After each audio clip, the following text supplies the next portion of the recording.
प्राचीन समय की बात है, विजयगढ़ राज्य की रानी सौंदर्या अपने रूप और रुतबे के लिए मशहूर थी। पर उसके जीवन में प्यार की कमी थी। राजा हमेशा युद्धों और राज्य के मामलों में व्यस्त रहता, जिससे रानी अकेलापन महसूस करती। महल के नियम इतने सख्त थे कि कोई भी पुरुष रानी के करीब नहीं आ सकता था। लेकिन किस्मत ने एक नया खेल रचा। महल में एक नया नौकर आया था, वीर। गहरे काले बाल, चौड़ी छाती और तेज आंखों वाला वीर सिर्फ एक साधारण नौकर नहीं था। उसकी चाल ढाल में एक राजपूत योद्धा जैसी झलक थी। एक दिन जब रानी बाग में टहल रही थी, तो वीर फव्वारे के पास खड़ा उसे निहार रहा था। उसकी नज़रों में कुछ ऐसा था जिससे रानी का दिल तेजी से धड़कने लगा। धीरे धीरे रानी ने वीर पर ध्यान देना शुरू किया। कभी गलती से उससे टकरा जाना, कभी बाग में अकेले बुला लेना, कभी उसकी तारीफ कर देना।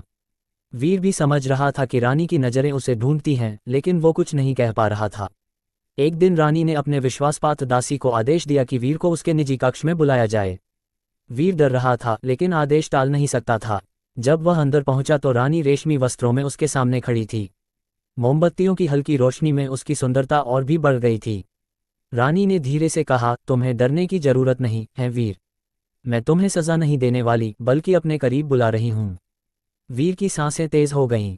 उसने कभी सपने में भी नहीं सोचा था कि रानी और मेरे बीच ऐसा कुछ होगा। उस रात रानी ने अपनी सारी इच्छाओं की आग बुझा ली। लेकिन वीर के मन में डर था कि अगर राजा को पता चला तो उसकी मौत तय है। कुछ ही दिनों बाद राजा को इस राज की भनक लग गई। उसने रानी पर नज़र रखने के लिए अपने सबसे खास सैनिक को भेजा। रानी और वीर की एक और मुलाकात तय थी, लेकिन इस बार वे नहीं जानते थे कि खुफिया सैनिक दीवार के पीछे छिपकर सब कुछ देख रहा था। सुबह होते ही राजा को सब बता दिया गया। राजा आग बबूला हो गया और उसने तुरंत रानी को बंदी बना लिया। वीर को मौत की सज़ा सुनाई गई। लेकिन कहानी यहीं खत्म नहीं होती। फांसी के दिन जब वीर को सज़ा देने के लिए बुलाया गया, तो पता चला कि वह रातों रात जेल से फरार हो गया था। राजा क्रोधित था, लेकिन सबसे बड़ा झटका तब लगा जब उसे पता चला कि रानी भी अपने कक्ष से गायब थी। कोई नहीं जानता था कि वे कहाँ गए। क्या वे जिंदा थे या मर गए? बस महल में ये कहानी एक रहस्य बनकर रह गई। पार्ट 2 के लिए कमेंट करें और चैनल को सब्सक्राइब करें।